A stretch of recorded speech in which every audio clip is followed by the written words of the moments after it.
The definition of insanity is doing the same thing over and over while expecting different results. San Francisco, Los Angeles, Portland, Miami, Chicago, New York, and Denver all have explosive homeless and crime rates.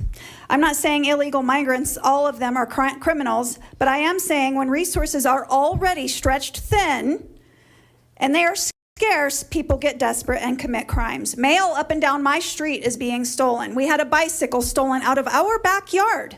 My son was attacked by a gang of these migrants. Funny how these invaders are all mostly men. He was beaten to a bloody pulp and left battered in the street. He was almost run over multiple times until he could drag himself to the sidewalk. Where was the government assistance for my son?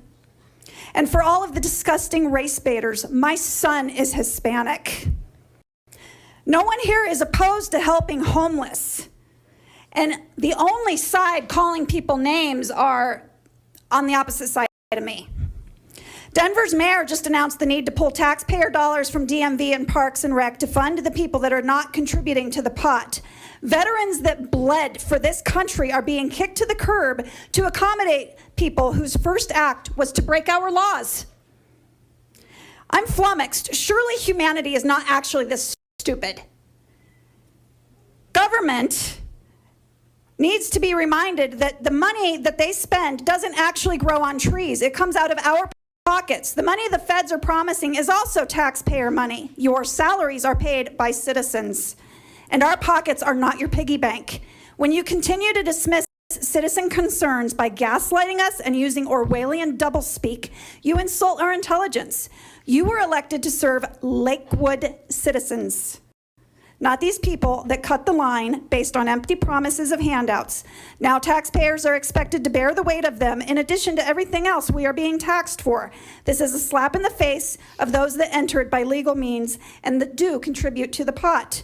I and most here are concerned had to fight and work hard for our homes, and your policies are taxing us into oblivion.